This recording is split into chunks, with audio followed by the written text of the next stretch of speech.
হযরত ওমর রাদিয়াল্লাহু তাআলা আনহু যখন ইসলাম গ্রহণ করলেন, ইসলাম গ্রহণ করার কিছুদিন পরে কিছু সাহাবীকে নিয়ে আল্লাহর নবীর সামনে বসেছিলেন। বসে থাকা অবস্থায় হঠাৎ করে আল্লাহর নবী চুপ হয়ে গেলেন। আল্লাহর নবীর কাছে যখন ওহী অবতীর্ণ হতো 7টা আকারে হতো। এর মধ্যে একটা হচ্ছে অনেকগুলো মৌমাছি যখন এক জায়গায় হয়, হওয়ার পরে যেমন গুনগুন আওয়াজ হয়, আল্লাহর নবীর কাছে যখন ওহী অবতীর্ণ হতো তখন এরকম একটা গুনগুন আওয়াজ হতো। এই আওয়াজটা যখন হলো, হযরত ওমর রাদিয়াল্লাহু তাআলা আনহু সহ যত সাহাবীগণ ওখানে ছিলেন সবাই বুঝতে পারলেন আল্লাহর নবীর কাছে এখন ওহী অবতীর্ণ হচ্ছে। সবাই একটু চুপ হলেন। হওয়ার পরে কিছুক্ষণ পরে আল্লাহর নবী কিবলার দিকে মুখ করে বললেন, আল্লাহুম্মা তানকুসনা ওয়ালা জিদনা। এই দোয়া রব্বুল আলামিন আল্লাহর নবীকে শিখাই দিলেন। শিখাই দেওয়ার পরে আল্লাহর নবী যখন কিবলামুখী হয়ে দোয়াটা করলেন, দোয়া করার কিছুক্ষণ পরে সাইয়েদনা উমর রাদিয়াল্লাহু তাআলা আনহু এবং সাহাবীদেরকে বললেন, ও আমার সাহাবীরা তোমরা শোনো, এখন এই মুহূর্তে আল্লাহ রব্বুল আলামিন আমার কাছে এমন কয়েকটা আয়াত নাজিল করেছে। এই আয়াতের মধ্যে যে গুণগুলো আছে এগুলো তোমাদের মধ্যে যদি থাকে আল্লাহ রব্বুল আলামিন গ্যারান্টি দিচ্ছে তোমরা জান্নাতুল ফেরদাউসের মালিক হয়ে যাবা। আল্লাহ রব্বুল আলামিন কোরআনুল কারীমের মধ্যে तमाम পৃথিবীর মানুষের জন্য জানাই দেন, ও আমার বান্দারা তোমরা শোনো, قد أفلح المؤمنون الذين هم في صلاتهم خاشعون। আল্লাহর নবী দোয়া করলেন, আল্লাহুম্মা জিদনা ওয়ালা তানকুসনা ওয়া আকরিমনা ওয়ালা তুহিন্না ওয়া আ'তিনা ওয়ালা তাহরিমনা وآثرنا ولا تؤثر علينا وارضنا وارض عنا। আল্লাহর নবী দোয়া করলেন, ইয়া আল্লাহ রাব্বুল আলামিন, আপনি আমাদেরকে বাড়িয়ে দেন, কমিয়ে দিয়েন না। আপনি আমাদেরকে সম্মানিত করেন, অপমানিত করেন না। আপনি আমাদেরকে দান করেন, বঞ্চিত করেন না। আপনি আমাদের উপর মানুষের প্রভাবকে বিস্তার করেন না, বরং মানুষের উপরে আমাদের প্রভাবকে বিস্তার করেন। ওয়ারদিনা ওয়ারদ আন্না, এবং আপনি আমাদের প্রতি সন্তুষ্ট হয়ে যান এবং আমরাও যেন আপনার প্রতি সন্তুষ্ট হয়ে এরকম ব্যবস্থা আপনি করে দেন। যখন আল্লাহর নবী দোয়া করলেন, দোয়া করার পরে ওই সাহাবীগণ যারা সেখানে বসেছিলেন, সাহাবীদেরকে কেন্দ্র করে আল্লাহ রব্বুল আলামিনের দেখানো পদ্ধতিতে নবী করিম সাল্লাল্লাহু আলাইহি ওয়াসাল্লাম তেলাওয়াত করতে শুরু করলেন, قد أفلح المؤمنون। সফল হয়েছে যারা যারা ঈমান আনছে। এখন যদি আমি আপনাদেরকে প্রশ্ন করি, এখানে যারা আপনারা উপস্থিত আছেন কেউ কেউ ঈমান এনেছেন কিনা? সবাই আপনারা বলবেন হ্যাঁ আমরা ঈমান এনেছি। কিন্তু না ভাই না, ঈমান আনলেই হবে না, ঈমান আনার পরে ওটার প্রতি ইস্তেকামাত থাকা লাগবে। অনেকে আমরা মনে করি আমরা ঈমান এনেছি, মুসলমান ঘরের সন্তান দাবি করি, মুখের মধ্যে দাড়িটাও রাখার চেষ্টা করি, পরনে পাঞ্জাবি জুব্বাটা পরাও চেষ্টা করি, 5 ওয়াক্ত নামাজ যদিও পড়তে নাও পারি তারপরও দাবি করি আমি একজন মুসলমান, আমি একজন মুমিন। কিন্তু আল্লাহ রব্বুল আলামিন বলছেন, ও দুনিয়ার মানুষ শোনো, অনেক মানুষ তোমার চোখের সামনে পড়বে যারা নিজেকে মুমিন দাবি করবে, যারা নিজেকে আল্লাহ ভীরু দাবি করবে, কিন্তু আমি রব বললাম, ওয়ামিনান নাসি মান ইয়াকুলু আমান্না বিল্লাহি ওয়া বিল ইয়াউমিল আখিরি ওয়া মা হুম বিমুমিনিন। জোরে বলুন আল্লাহু আকবার। আল্লাহ রাব্বুল আলামিন বলছেন, আপনি এরকম অনেক মানুষকে দেখবেন যারা বলে আমরা ঈমান এনেছি, কিন্তু ঈমান আনার পরে যে কাজগুলো তার প্রতি অপরিহার্য হয়ে যায়, তার জন্য করা বাধ্য হয়ে যায়, সে এগুলো কাজ করে না। আচ্ছা বলেন তো ভাই, কেউ যদি আপনারা বলেন আপনি ঈমান এনেছেন, কোনো ঈমানদার কি মিথ্যা কথা বলতে পারে? কোনো ঈমানদার কি ঘুষ খেতে পারে? কোনো ঈমানদার কি গীবত করতে পারে? কোনো ঈমানদার কি নামাজ ছাড়তে পারে? আপনি যে বললেন না হুজুর ঈমানদার নামাজ ছাড়তে পারেন না, তাহলে আপনি বুকে হাত দিয়ে বলেন তো, আমার সামনে যতজন আপনারা বসে আছেন, আমার তো মনে হয়, যদিও ধারণা করা ঠিক না, এরপরও মসজিদের অবস্থাগুলো দেখে বলছি, আমি এই মিরপুরে 10 বছর যাবৎ থাকি, আশেপাশে যত মসজিদ আছে প্রায় মসজিদে আমি ফজরের নামাজ পড়েছি। 2 কাতার 3 কাতার 5 কাতার ছাড়া মসজিদে ফজরের লোক হয় না, আবার ওই মসজিদে মাগরিবের সময় 2 তালা ভরে যায়। আপনি যে বললেন কোনো ইমানদার নামাজ ছাড়তে পারেন না, আপনি ইমানদার নিজেকে দাবি করলেন, দাবি করার পরে বুকে হাত দিয়ে আপনি বলেন তো, আজকে আপনি ফজরের নামাজটা জামাতে পড়ছেন ভাই, হাত তুললে অপমানিত হবেন। এখানে 90% মানুষ আজকে ফজরের নামাজ পড়েন নাই, এটাই সত্যি। তাহলে নিজেকে আপনি কিভাবে ইমানদার দাবি করলেন? এটাই আল্লাহ বলছেন, ওয়া মিনান নাসি মান ইয়াকুলু আমান্না বিল্লাহ ওয়া বিল ইয়াউমিল আখির ওয়া মা হুম বিমুমিনিন। দুনিয়ার মানুষ ভালো করে শুনে রাও, তোমরা নিজেরা ইমানদার দাবি করতে পারো, কিন্তু আমার কাছে ইমানদার মানুষ গ্রহণযোগ্যতা হওয়ার পরে, ইমান আনার পরে সেটার প্রতি ইস্তেকামাত থাকা লাগবে। আল্লাহ রাব্বুল আলামিন সূরা ফুসসিলাতের মধ্যে জানাই দেন, ইন্নাল্লাযীনা ক্বালু রাব্বুনাল্লাহু সুম্মা ইসতাকামু تتنزل عليهم الملائكة ألا تخافوا ولا تحزنوا وأبشروا بالجنة التي كنتم توعدون। জোরে বলুন আল্লাহু আকবার। আল্লাহ রাব্বুল আলামিন বলছেন, দুনিয়ার মানুষ গভীর মনোযোগ দিয়ে শুনে নাও, ইন্নাল্লাযীনা ক্বালু, যারা বলবে, কি বলবে? রব্বুনাল্লাহ, আমার রব আল্লাহ। আর যখন আপনি বলবেন আপনার রব আল্লাহ, সাথে সাথে আপনার প্রতি ওই আয়াতটা অপরিহার্য হয়ে যাবে। আল্লাহর নবী বলছেন, আল্লাহর নবী আপনাকে যে সমস্ত কাজ থেকে নিষেধ করেছেন সেগুলো থেকে বিরত থাকা, এবং যে সমস্ত কাজ আপনাকে আদেশ করেছেন সেগুলো মানা। দুনিয়ার মধ্যে কোনো একটা অফিসে যদি আপনি চাকরি নেন, চাকরি নেওয়ার প্রথম দিনে আপনাকে বলে দেওয়া হবে, যদি আপনি আমাদের এই অফিসে চাকরি করেন তাহলে এই রুলগুলো আপনাকে মানতে হবে, এই সময় আসতে হবে, এই সময়ে যেতে হবে, এরকম এরকম। এর ব্যতিক্রম যদি আপনি হন তাহলে আমরা প্রতিষ্ঠান থেকে যা সিদ্ধান্ত দেব সেটাই আপনাকে মানতে হবে। ঠিক তেমনি আল্লাহ বলছেন, তুমি যখন আমাকে রব হিসাবে মানবা, মানার সাথে সাথে তোমার কাজ হচ্ছে, আমি রব হিসাবে তুমি আমার বান্দা, আমি তোমাকে যে সমস্ত কাজ আদেশ করেছে সেগুলোকে তুমি আঁকড়ে ধরো, এবং যেগুলো কাজ থেকে আমি তোমাকে নিষেধ করেছি সেগুলো থেকে বিরত থাকো। ঈমান আনলেই হবে না, আল্লাহ বলছেন সুম্মাস্তাকামু, ইস্তেকামাত থাকা লাগবে, অটল থাকা লাগবে, অবিচল থাকা লাগবে। আল্লাহ বলেছেন এই 2টা মানুষ, এই 2টা গুণ যদি কোনো মানুষের মধ্যে হয়ে যায়, 1 নাম্বার আপনি রব হিসাবে আল্লাহকে স্বীকার করবেন, 2 নাম্বার এই যে রব হিসাবে আপনি আল্লাহকে স্বীকার করলেন এটার প্রতি ইস্তেকামাত থাকবেন, অবিচল থাকবেন। আমি তো অনেক জায়গায় বলি, আপনি নামাজ পড়েন না, হঠাৎ করে কোনো একটা হুজুরের বয়ান আপনার ভালো লাগছে, মন চাইছে অনেক গুনাহ করছে, আমি আর গুনাহ করব না, আজ থেকে ভালো হয়ে যাব, আপনি ভালো হতে পারবেন। কিন্তু এই যে ভালো হলেন, এই ভালো লাগাটা ধরে রাখাটা অনেক কঠিন, ঠিক কিনা? অনেক সময় আমরা এরকম মনে হয় যে জীবনটা কেমন জানি পার করতেছি, এত গুনাহ করতেছি, হঠাৎ করে আল্লাহর ভয় আপনার ভিতরে জাগ্রত হলো। হঠাৎ করে আল্লাহর ভয় জাগ্রত হওয়ার পরে আপনি পরিবর্তন হতে পারবেন। এমন হতে পারে আমার বয়ানটা ভালো লাগার পরে আসরের নামাজ জামাতে পড়বেন, যিনি আপনি আজকে ফজরে পড়েন নাই, মাগরিবও পড়তে পারেন, এশাও পড়তে পারেন, ফজরে আর পারবেন না, আপনাকে আবার শয়তান ধরে।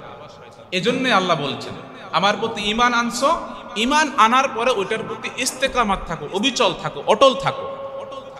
কেন আপনারা জানেন না যে আপনি অনেক আমল করেন, আপনি দান সাদকা করেন, বছরে বছরে হজ করেন, সাধ্য অনুযায়ী দান করেন, পিতামাতার সেবা করেন, কিন্তু এটা কন্টিনিউ করতে পারেন না, করেন আবার করেন না, দাড়ি রাখেন আবার রাখেন না।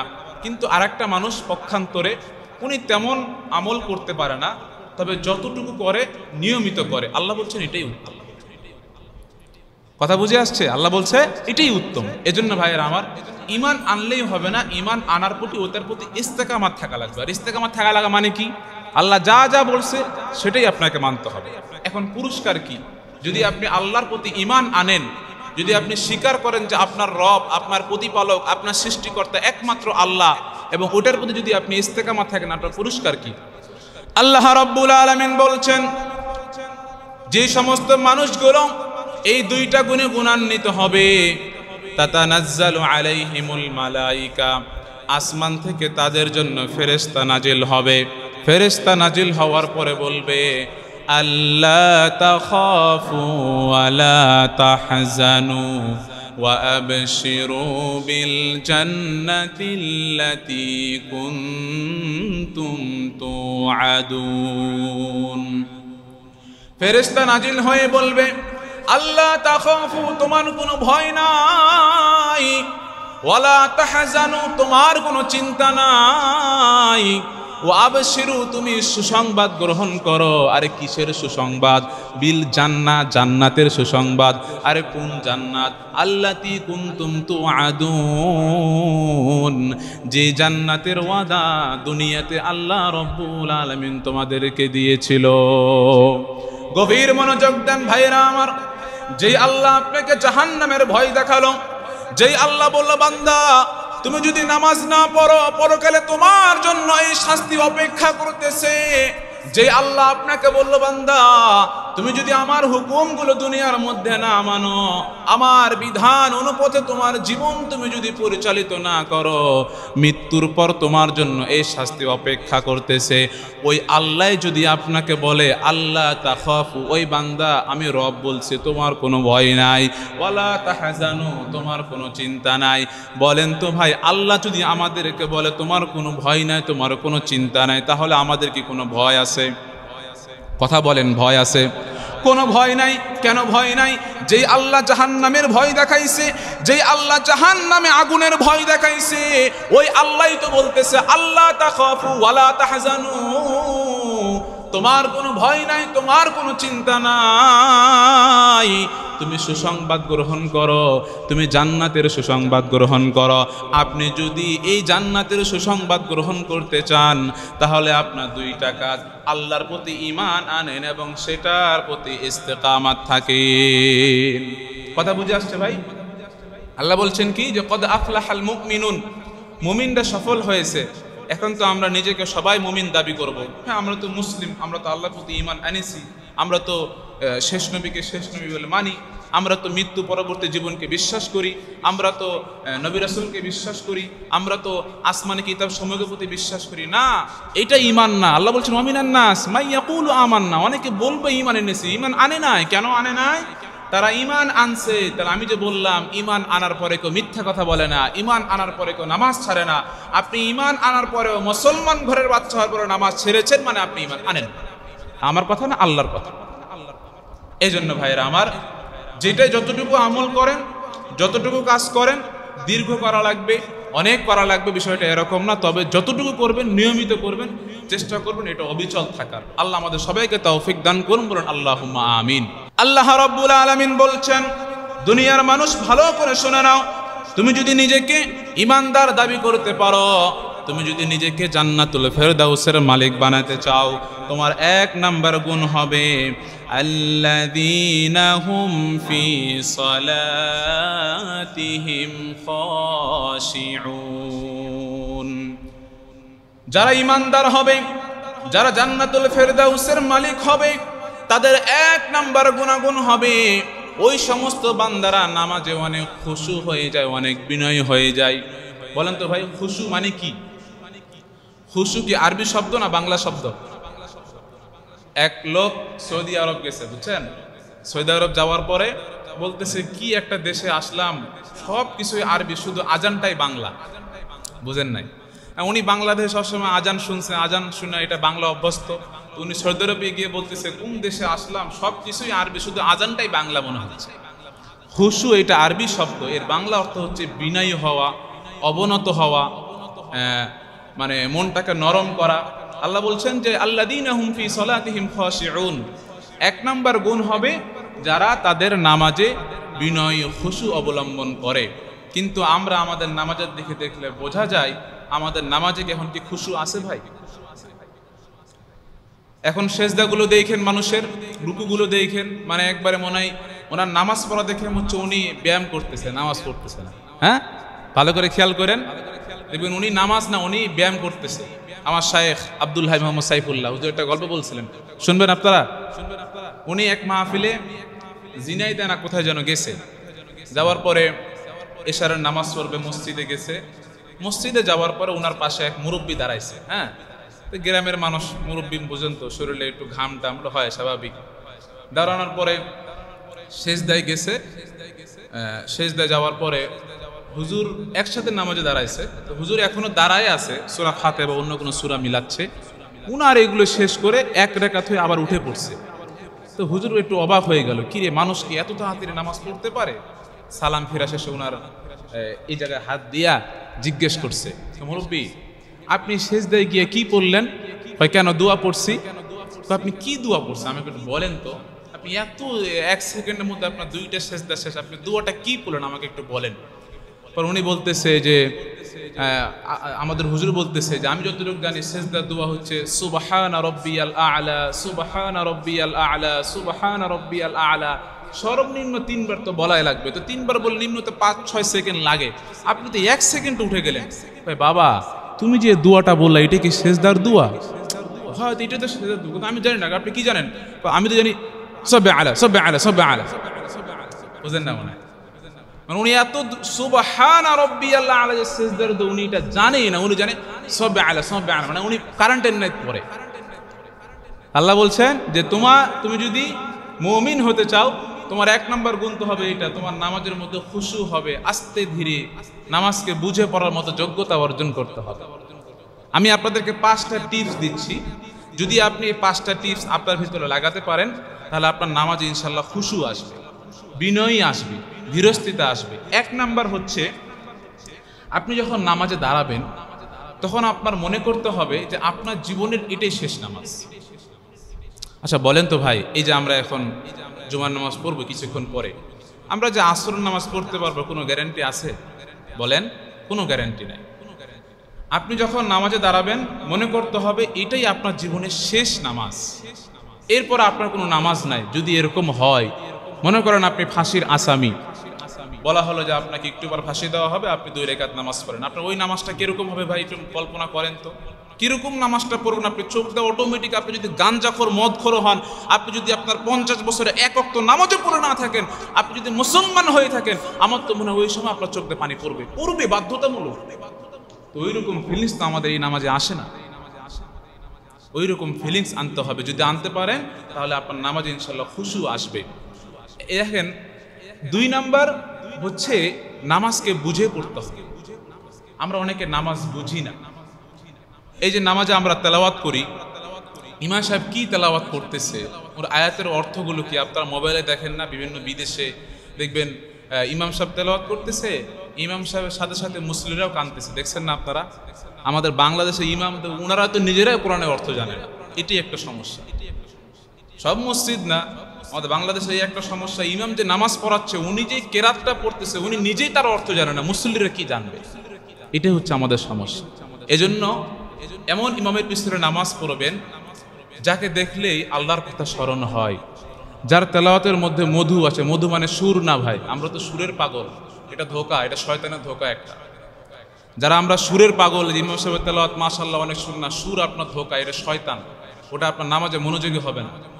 কোরআন বুঝে পড়তে হবে, ইমাম সাহেব কি তেলাওয়াত করতেছে এই অর্থটা আপনাকে বুঝতে হবে। ইমাম সাহেব যদি না বুঝে আপনি কি বুঝবেন?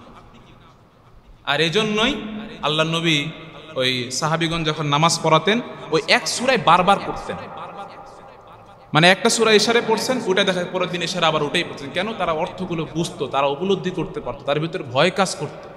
যখন জাহান্নামের কোনো আয়াত আসতো তারা অটোমেটিক কান্না করতো, কারণ তারা অর্থ বুঝতেছে। আচ্ছা, এখন আমরা যে ইমাম সাহেবের নামাজ পড়াই, আমরা যে আরবিতে পড়ি, এটাই যদি বাংলাতে বলি আর যদি ওই আয়াতটা যদি জাহান্নাম সম্পর্কে হয়, আমাদের একটু ভয় কাজ করবে না ভাই? অবশ্যই করবে। আবার যদি জান্নাতের হয় বা অনেক যেগুলো আল্লাহ আমাদেরকে খুশি সংবাদ দিয়েছেন সেগুলো যদি আমরা জানতে পারি তো আমাদের খুশি লাগবে না? লাগবে। এজন্যই নামাজটাকে বুঝে পড়ার চেষ্টা করবেন। 3 নাম্বার হচ্ছে আপনি যখন নামাজে দাঁড়াবেন তখন মনে করবেন যে আপনার আর আল্লাহর মধ্যে কোনো পার্থক্য নাই, কোনো পর্দা নাই। আল্লাহ বলছে না যে আনতা আবুদাল্লাহা কাআন্নাকা তারাহু ফাইল্লাম তাকুন তারাহু ফাইন্নাহু ইয়ারাক। তুমি এমন ভাবে ইবাদত করবে, তুমি এমন ভাবে নামাজ পড়বে যেন তুমি আল্লাহকে তুমি দেখতে পাচ্ছ। যদি এটা না হয় তুমি আল্লাহকে দেখতে পাচ্ছ না, অন্তপক্ষে এতটুকু মনে রাখো তিনি তোমাকে দেখছেন। আপনি যখন নামাজে দাঁড়াবেন আপনার মনে করতে হবে যে আপনার এবং আল্লাহর মধ্যে কোনো পর্দা নাই, একবারে কাছাকাছি আপনি আর আল্লাহ, এটা আপনাকে উপলব্ধি করতে হবে। দেখবেন অটোমেটিক নামাজে আপনার খুশু আসবে। 4 নাম্বার হচ্ছে রুকু এবং সেজদা ধীরে ধীরে করবেন, একটু বুঝে করার চেষ্টা করবেন। আপনি জানেন নামাজ কত মজার জিনিস। আল্লাহু আকবার। আপনি যখন নামাজে দাঁড়ালেন, যখন আপনি বললেন তাকবীর বলে আলহামদুলিল্লাহি রাব্বিল আলামিন, এটা বলার সাথে সাথে আল্লাহ বলছে হামিদানি আব্দি, আমার বান্দা আমার প্রশংসা আদায় করলো। কেননা আমরা সূরা ফাতিহা পড়ার শেষে কার প্রশংসা আদায় করি? জোরে বলেন, আরো জোরে বলেন। যখন আপনি সূরা ফাতিহা পড়েন আপনি বললেন আর রহমানির রহিম, আপনি পড়ার সাথে সাথে আল্লাহ বলে আফনা আলাইয়া আব্দি, আমার বান্দা আমার গুণগান প্রকাশ করল। এরপরে যখন আপনি বলেন মালিক ইয়াউমিদ্দিন, আপনি তো বুঝেন না, কিন্তু আপনার মালিক ইয়াউমিদ্দিন বলার সাথে সাথে আল্লাহ বলে মাজ্জাদানি আব্দি, আমার বান্দা আমার প্রশংসা করলো, আমি যে বিচারের মালিক সেইটা প্রকাশ করছি। এভাবে আল্লাহু আকবার থেকে শুরু করে আসসালামু আলাইকুম সালাম ফেরা পর্যন্ত নামাজে প্রত্যেকটাতে আল্লাহ আপনার সাথে কথা বলে, কিন্তু আমরা এটা বুঝি না। এটা আপনাকে উপলব্ধি করতে হবে। আমরা যখন রুকুতে গিয়ে বলি সুবহান রাব্বিয়াল আযীম, সুবহান রাব্বিয়াল আযীম, আল্লাহ কতই না মহান, আল্লাহ কতই না বড়। উঠে আপনি কি বলেন? সামি আল্লাহু লিমান হামিদা, এটার মানে কি বলেন? জানেন? তাহলে নামাজে মনোযোগ কিভাবে আসবে ভাই? আমরা তো বুঝি না কি বলতেছি নামাজে। সামি আল্লাহু লিমান হামিদের মানে হচ্ছে, এই বান্দা শুনো, তুমি যে রুকু থেকে বললা, তুমি যে আমার প্রশংসা করলা সুবহান রাব্বিয়াল আযীম, আমি শুনেছি রে, আমি শুনছি, চিন্তা করো না। এটা আল্লাহ বলতেছে আপনাকে, সামি আল্লাহু লিমান হামিদা, তুমি যার প্রশংসা আদায় করলে সে শুনছে, চিন্তা করো না, আমি আমলনামা লিখতেছি। তো এগুলো যদি আপনি উপলব্ধি করেন আপনার অটোমেটিক নামাজে মনোযোগ আসবে। সর্বশেষ হচ্ছে সালফে সালেহিনদের নামাজ থেকে শিক্ষা গ্রহণ করা। ভাই দেখেন, আমরা যখন নামাজে দাঁড়াই, একটা মশা কামড় দিলে দাড়ি ঠিক করি, ওরে বাবা চুল ঠিক করি, টুপিটা 3 বার খুলি, একটু হলে একটু ইসলাম করি কি না? আমরা তো আমাদের এরকম। কিন্তু দেখেন হযরত আলী রাদিয়াল্লাহু তাআলা আনহু যখন যুদ্ধে তীরবিদ্ধ হয়েছেন, হওয়ার পরে কিছু সাহাবী তীরটা বের করতেছে, চিল্লাচ্ছে, ব্যথা। আল্লাহ নবী বললেন, ও সাহাবীরা শোনো, তুমি আলীর পা থেকে এইভাবে জীবনও তীর বের করতে পারবা না, তুমি আলীকে নামাজে দাঁড়াতে বলো, ও নামাজে দাঁড়াবে, তখন তীরটা বের করবা। নামাজে শুধু দাঁড়াইছে, দাঁড়ানো অবস্থায় সাহাবীরা তীর বের করছে, কখন বের করছে উনি কিছুই জানে না, কি পরিমাণ নামাজে তার মনোযোগ ছিল। আপনি চিন্তা করতেছেন ভাই, একটু মনে খাটান, একটু মনে ভাবেন। পায়ের মধ্যে তীর লাগছে, তীর রক্ত বের হচ্ছে, টানতেছে, উনি চিৎকার করতেছে, ব্যথা সহ্য করতে পারতেছে না। আল্লাহ নবী বললেন, আলী তুমি নামাজে দাঁড়াও। নামাজে দাঁড়াইছে, কখন তীর বের করছে, কি করছে, উনি এত আল্লাহর ধ্যানে মুগ্ধ ছিল, উনি এগুলো কিচ্ছু জানে। আর আমাদের নামাজের অবস্থা দেখেন, একটা মশা কামড় দিলে আমরা ঘুরে তাকাই। মসজিদে কয়টা ফ্যান পিলার দেখি, আমরা মসজিদের সৌন্দর্য দেখি। আল্লাহ তো বলছেন যে কিয়ামত আলামত হচ্ছে এটা, সুন্দর সুন্দর মসজিদ থাকবে, বড় বড় মসজিদ থাকবে, মুসল্লিও থাকবে, কিন্তু মুসল্লির নামাজের মধ্যে খুশু থাকবে না। ওই নামাজ পড়ার কাম এজন্য পড়বে। এক মুরব্বী মনে করেন বলতেছে যে আর বলিস না, রাতের ঝামেলাটা মুক্ত করে আসলাম, এখন চাটি ভাত খেয়ে ঘুমাতে পারবো। ও চাচা কি ঝামেলা, কি করছেন আপনি? ঝামেলা বুঝিস না, নামাজটা পড়ে আসলাম। ভাই এটা বাস্তব, হাসেন না, এটাই বাস্তব। আমরা নামাজকে ঝামেলা মনে করি, এখন বিরক্ত লাগে আমাদের কাছে, এটাই বাস্তব। আর এই জন্য আমাদের নামাজে খুশু নাই। এই 5টা যদি আপনি নিজেকে মানতে পারেন, 1 নম্বর কি বলছি, আপনি মনে করতে হবে যে এটা আপনার জীবনের শেষ নামাজ। দ্বিতীয়ত, এটা খুব গুরুত্বপূর্ণ, নামাজের অর্থ বুঝে পড়বেন। আপনি তেলাওয়াত করছেন, তেলাওয়াতটা বুঝেন আমি কি তেলাওয়াত করছি। আপনি সূরা ইখলাস পড়তেছেন, সূরা ইখলাসের অর্থটা বুঝেন আমি কি বললাম। আপনি সূরা নাস পড়তেছেন নামাজে, নাসের অর্থটা বুঝেন আমি কি বললাম। এই অর্থ যদি আপনি বুঝতে পারেন, ইনশাআল্লাহ আপনার নামাজে মনোযোগ আসবেই আসবে। 3 নাম্বার, আপনি যখন নামাজে দাঁড়াবেন মনে করবেন আপনার মাঝে এবং আল্লাহর মাঝে কোনো পর্দা নাই, আল্লাহ আপনাকে দেখছেন। অথবা যদি এরকম মনে না হয় যে আপনি আল্লাহকে দেখছেন, এটা মনে না হয় আল্লাহ আপনাকে দেখছে। আর এর 4 নাম্বার হচ্ছে রুকু সিজদা ধীরে ধীরে করবেন। আর পঞ্চম হচ্ছে সালফে সালেহিনদের বিভিন্ন বই পড়বেন, দেখার চেষ্টা করবেন যে আমাদের সাহাবীগণ তাদের নামাজ কিরকম ছিল, সেখান থেকে শিক্ষা অর্জন করবেন। এই 5টা যদি আপনার জীবনে মানতে পারেন, ইনশাআল্লাহ আপনার নামাজে খুশু আসবে। এটা হচ্ছে 1 নাম্বার। কয় নাম্বার ভাই? যারা জান্নাতুল ফেরদাউসের মালিক হবে তাদের 1 নাম্বার গুণ, আল্লাযীনা হুম ফি সলাতিহিম খাশিউন। 2 নাম্বার, আল্লাহ রাব্বুল আলামিন বলছেন ওয়াল্লাযীনা হুম আনিল লাগওয়ি মুআরিদুন।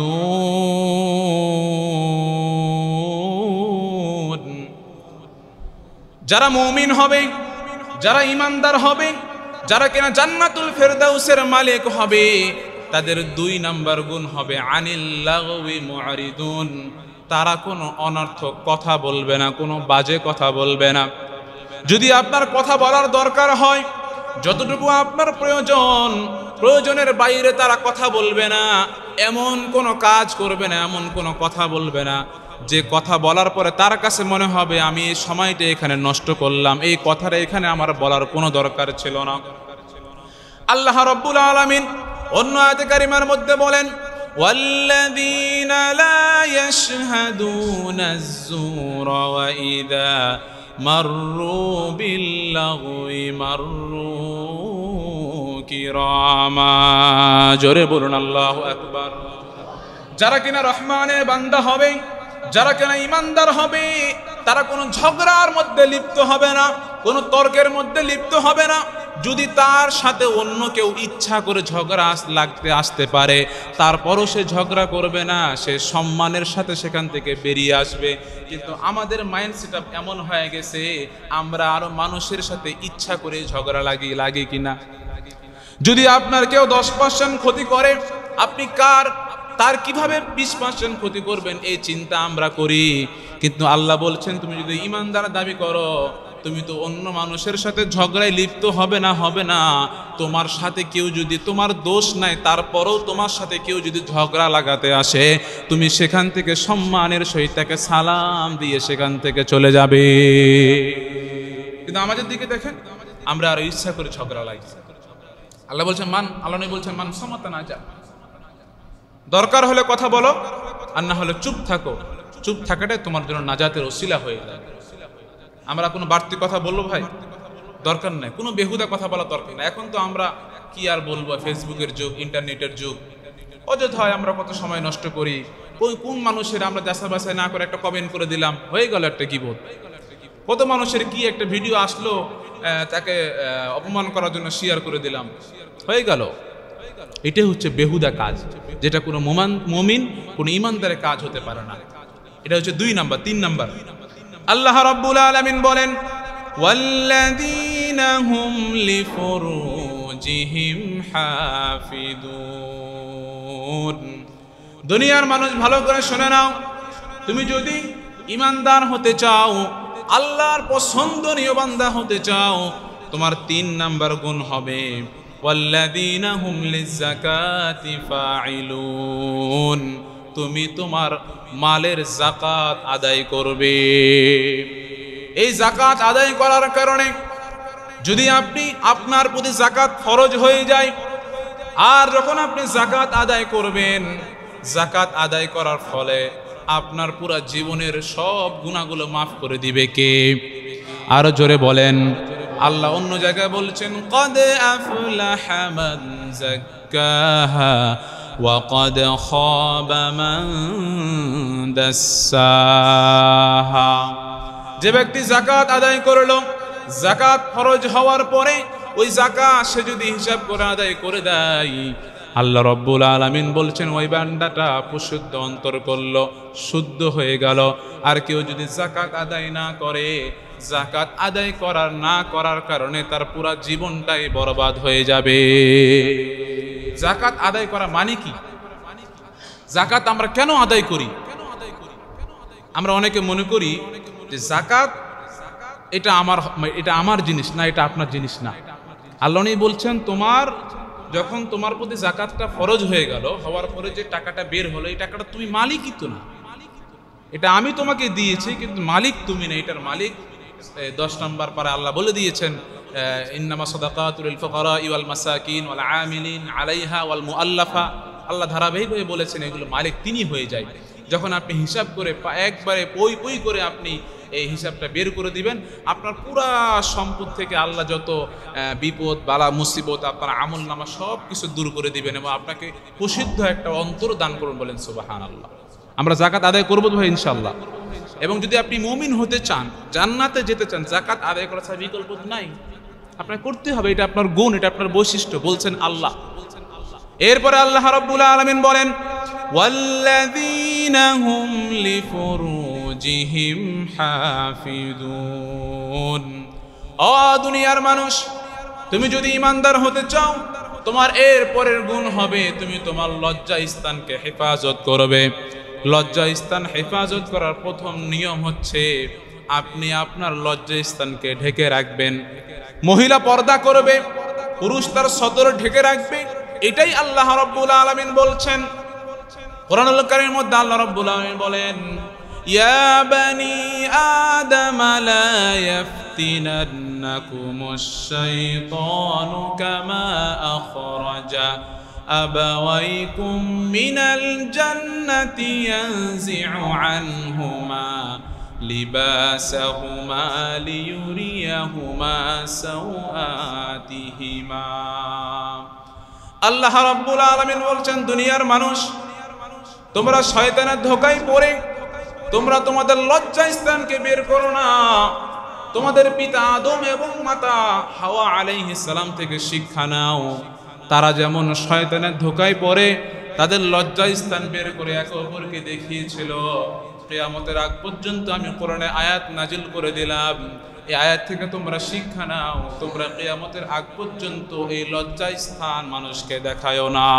অর্থাৎ লজ্জা স্থান মানুষকে দেখায়ও না মানে তুমি তোমার মহিলা হিসাবে পর্দা করো আর পুরুষ হিসাবে তোমার সতরটা ঢেকে রাখো, এটাই সারমর্ম।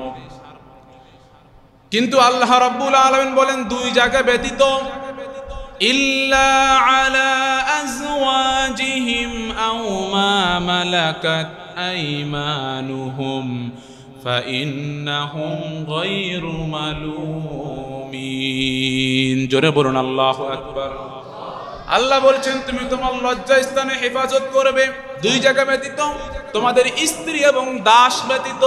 আমাদের সমাজে এখন দাসের কোনো প্রচলন নাই, এটা বাদ। আপনার স্ত্রী ব্যতীত আপনি আপনার লজ্জা স্থান কোনো জায়গায় ব্যবহার করতে পারবেন না।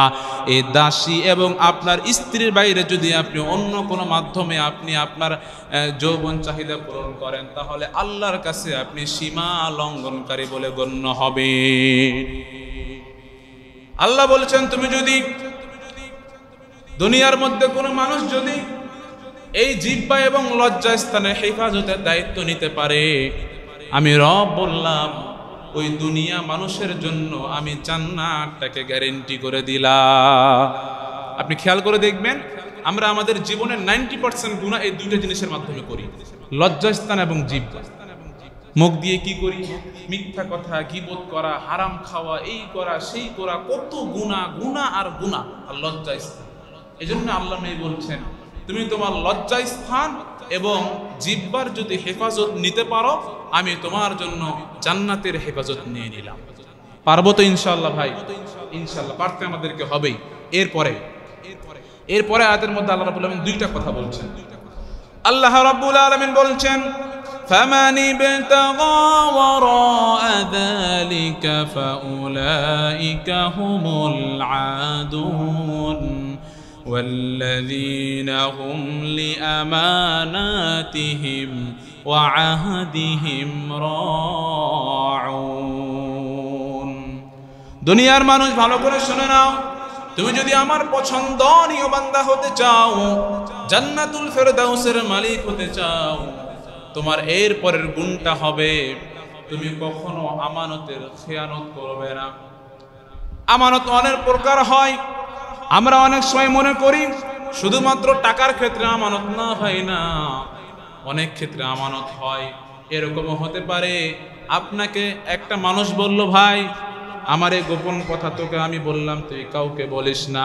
যদি আপনি অন্য কাউকে বলে দেন, এটাও আমানতের খেয়ানত করা হলো। এখন আমাদের সমাজে দেখবেন, মানুষ তো টাকা হাওলাত দিতে চায় না, চাইবে কিভাবে? যখন আপনার কাছে টাকা হাওলাত চাইবে, এমন এমন সে প্রশ্ন করবে, এমন এমন কথা আপনাকে বলবে, আপনাকে সে নরম করে ফেলবে, তার প্রতি আপনার মনটা নরম হয়ে যাবে অটোমেটিক। কিন্তু টাকা দেওয়ার ডেট যখন আসবে, তখন তাকে আর ফোনেও পাওয়া যাবে না। এরকম হয় না ভাই? এটাই আল্লাহ বলছেন, ওয়াল্লাযীনা হুম লিআমানাতিহিম, দুনিয়ার মানুষ তোমরা আমানতের খেয়ানত করো না, আমানতকে রক্ষা করো। আর একজন মুমিন হিসাবে এটা তোমার দায়িত্ব, এটা তোমার প্রতি ফরজ করা হয়েছে। এরপরে বলছেন ওয়াহাদিহিম রাউন, মানুষকে ধোঁকা দিও না, ধোঁকাবাজ হয়েও না, মানুষকে ধোঁকা দিও না। এমন কোনো কাজ করো না যে কাজটা করলে মানুষ তোমার দ্বারা কষ্ট পাবে। এমন কোনো কথা বলো না, এমন কোনো ব্যবহার করো না, এমন কোনো আচরণ মানুষের সাথে করো না যে আচরণটা করলে মানুষ তোমার দ্বারা কষ্ট পাবে। এখন আমাদের সমাজে দেখবেন, মানুষ 2 টাকার মালিক হয়ে গেলেই, আগে ভালো ছিল না, কোনো একটা কলমে যদি আল্লাহ তাকে উপরে উঠাই দেয়, তার কাছে আর ফিরে যায় না। এরকম হয় না ভাই?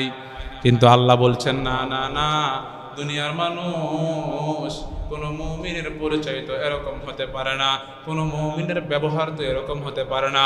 মুমিনের ব্যবহার কেমন হতে পারে?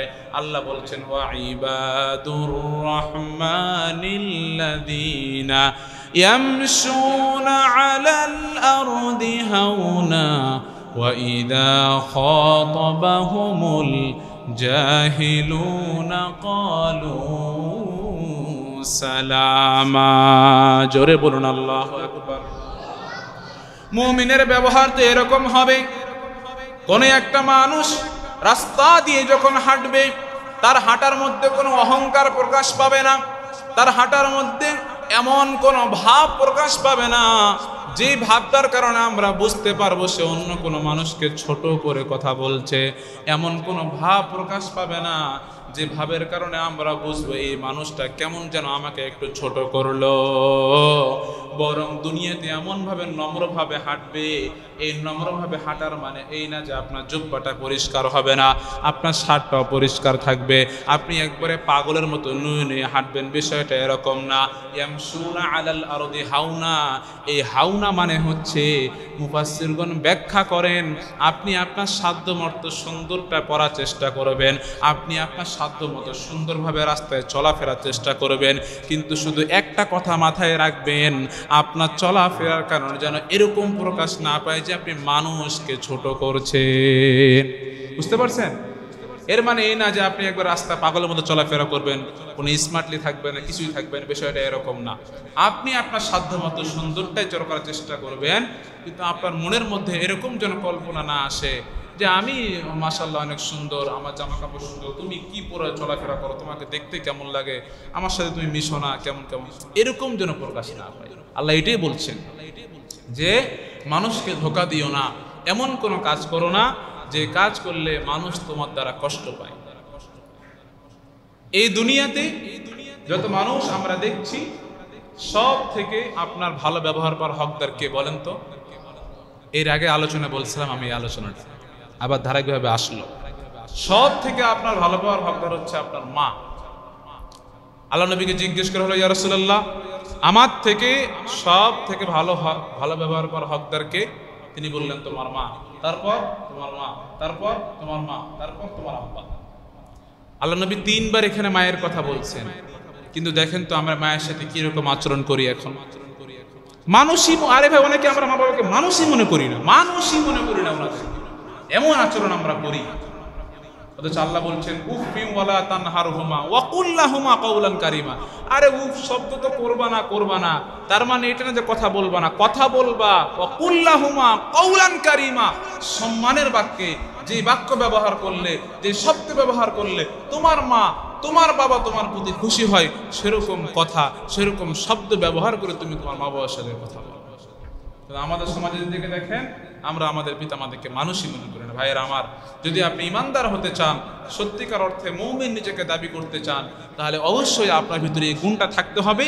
আর সেটা হচ্ছে মানুষকে কখনো অবজ্ঞা করবেন না, মানুষকে ছোট করে কথা বলবেন না। আপনি মনে করবেন মানুষ, উনিও মানুষ, আমিও মানুষ, আজকে আমি এই অবস্থানে আছি, আল্লাহ পাক চাইলে আমাকে 1 সেকেন্ডের মধ্যে উনার থেকেও নিচু জায়গায় নামাতে পারে। এই ক্ষমতা আল্লাহর আছে, বিশ্বাস করেন? এই কথা বলেন, বিশ্বাস করেন? তো এই বিশ্বাস যদি আপনার ভিতরে থাকে, তাহলে আপনি মানুষকে কিভাবে ছোট করছেন?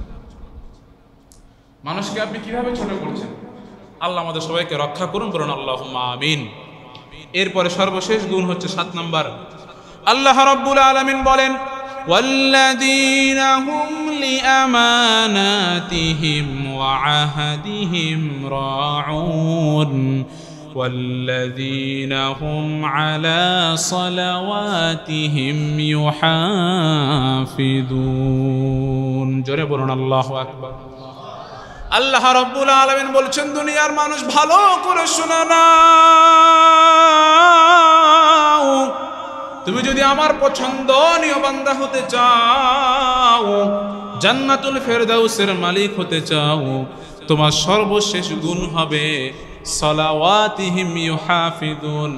তুমি তোমার নামাজকে সংরক্ষণ করবে। সংরক্ষণ করবে মানে হচ্ছে তুমি নামাজ আদায় করবে। আল্লাহ নবী বলেছেন, আউয়ালু মা ইউহাসাবু বিহিল আবদু ইয়াউমাল কিয়ামাতিস সালাহ। কিয়ামতের দিন সর্বপ্রথম আপনার নামাজের হিসাব নেওয়া হবে। নামাজের হিসাব যদি আপনার ঠিক হয়ে যায়, আপনি যদি অন্য কোনো খারাপ কাজ করেও থাকেন, আল্লাহ নামাজের ওসিলায় আপনাকে মাফ করে দিতেও পারে। কিন্তু আপনার নামাজে যদি ব্যাঘাত ঘটে যায়, নামাজের আমল নামায় যদি সমস্যা হয়ে যায়, আপনি যদি অন্য কোনো ভালো কাজ করেও থাকেন, দান খায়রাত করেও থাকেন, মানুষের সাথে ভালো ব্যবহার করেও থাকেন, এরপরও আপনার মাপ না পাওয়ার চান্স থাকে। এজন্য আল্লাহ রাব্বুল আলামিন বলছেন, তুমি তোমার নামাজকে সংরক্ষণ করো। জাহান্নামীরা যখন জাহান্নামে চলে যাবে, যাওয়ার পরে জাহান্নামের ফেরেশতারা জাহান্নামীদেরকে জিজ্ঞেস করবে, ও জাহান্নামীরা, তোমরা জাহান্নামে কেন আসছো? আল্লাহ পাক তো মানুষকে বানাইছে জান্নাতে দেওয়ার জন্য, তোমরা জাহান্নামে কেন আসলা? তখন জাহান্নামীদের প্রথম উত্তর হবে, লাম নাকু মিনাল মুসাল্লিন ওয়া লাম নাকু নুতঈমুল মিসকিন। জাহান্নামীরা বলবে, আমরা নামাজ পড়তাম না, নামাজের ধারে কাছেও আমরা যেতাম না, আর মিসকিনদেরকে আমরা খাবার দিতাম না। তাহলে দেখেন ভাই, জাহান্নামে যাওয়ার প্রথম কারণ হচ্ছে নামাজকে পরিত্যাগ করা। এজন্যই আল্লাহ বলছেন, দুনিয়ার মানুষ ভালো করে শুনে নাও, তুমি যদি নিজেকে ইমানদার দাবি করতে চাও, তাহলে অবশ্যই অবশ্যই তোমার নামাজকে সংরক্ষণ করতে হবে। এই 7টা গুণ যদি আপনার ভিতরে থাকে, তাহলে আপনার পুরস্কারটা কি? আল্লাহ বলছেন, আল্লাযীনা ইয়ারিসুনাল ফিরদাউসা হুম ফিহা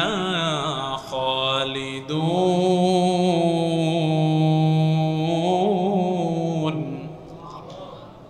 দুনিয়ার মানুষ ভালো করে শুনে নাও, এই যে আমি উপরে আয়াতগুলোতে আলোচনা করলাম 7টা বিষয়ের, 7টা গুণের, এই গুণগুলো আমার যে বান্দাগুলো নিজের জীবনে নিয়ে নিতে পারবে, তাদের জন্য আমি বললাম, ইয়ারিসুনাল ফিরদাউস, তারা জান্নাতুল ফেরদাউসের মালিক হয়ে যাবে, ওয়ারিস হয়ে যাবে। উলাইকা হুমুল ওয়ারিসুন, তারাই তো ওয়ারিস।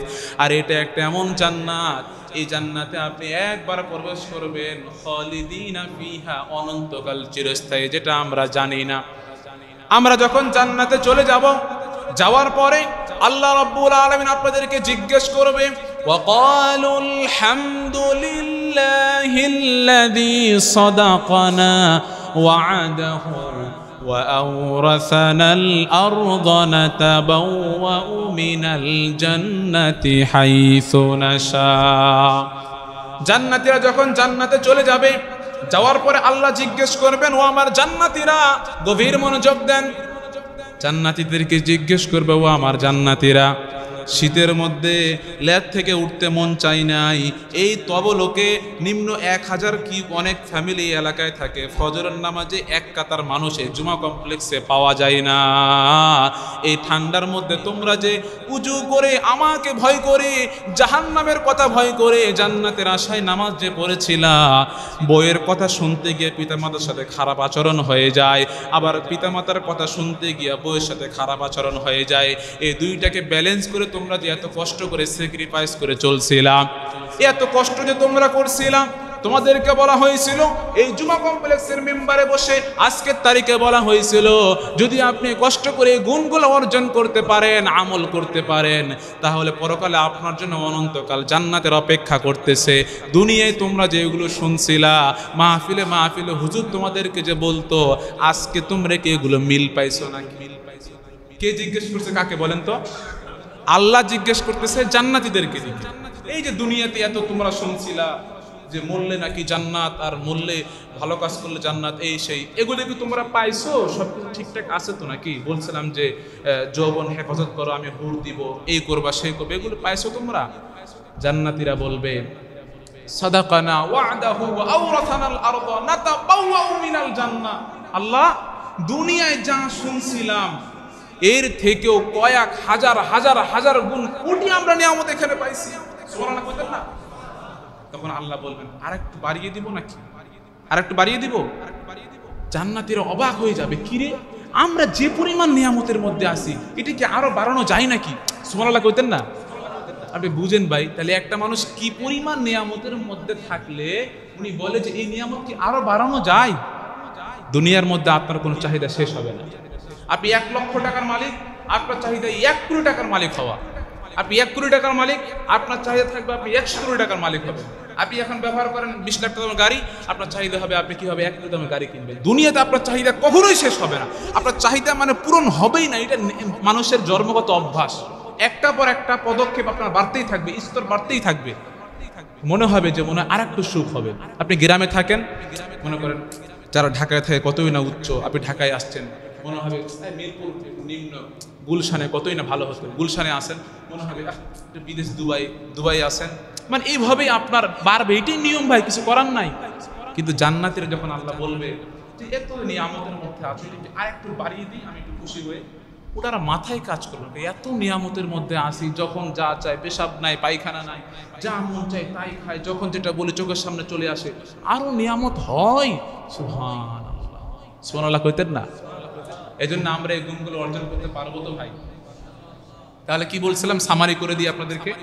1 নাম্বার, আল্লাযীনা হুম ফি সালাতিহিম খাশিউন, নামাজের মধ্যে খুশু আনতে হবে।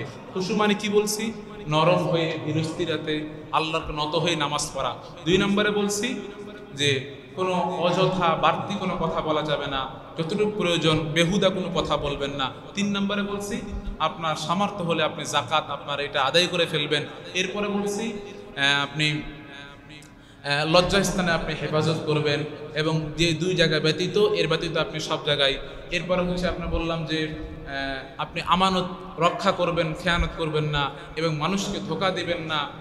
সর্বশেষ বললাম আপনার সালাতকে আপনি হেফাজত করবেন। এই 7টা গুণ যারা আপনারা শুনলেন, যাদের মাঝে আছে আলহামদুলিল্লাহ, আরও উন্নত করেন, আর একটু ভালো করে নামাজ পড়ার চেষ্টা করেন, আর একটু চোখগুলোকে জেনা থেকে হেফাজত করেন, আর একটু নামাজটা সুন্দর করার চেষ্টা করেন, আর একটু রুকুগুলো দেরি করে দেওয়ার চেষ্টা করেন, আর একটু নিয়াত করেন যে আমি নামাজে পড়ি। হুজুর যে আজকে বললো যে নামাজ নাকি বুঝে বুঝে পড়তে হয়, আমি তো সূরা নাসের অর্থ জানি না, আমি তো সূরা ফালাকের অর্থ জানি না।